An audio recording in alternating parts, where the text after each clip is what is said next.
اللہ کے نزدیک درجات عبادات پہ نہیں ہے، یہ بات یاد رکھیے۔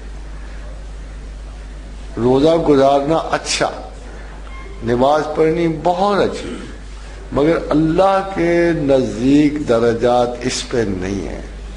نرفع درجات بالنشاء، جس کے چاہتا ہوں درجات بلند کرتا ہوں۔ فوق کل ذی علم علیم، ہر علم والے کے اوپر ایک علم والا ہے۔ تو اللہ کے نزدیک درجات علم پر ہے، بدنی اعمال پہ نہیں ہے۔ دیکھو حضرت عبداللہ بن عمر رضی اللہ تعالیٰ عنہ بڑی مشقت کیا کرتے تھے روزے رکھنے میں، بڑی۔ تو پھر حضور پاس سے بھی بیمار ہو گئے، تو آپ نے کہا ابن عمر، خدا صلہ دینے سے نہیں تھکتا، تو عبادت کرتے کرتے تھک جائے گا، مر جائے گا، تو اتنا کر جتنا راس ہو۔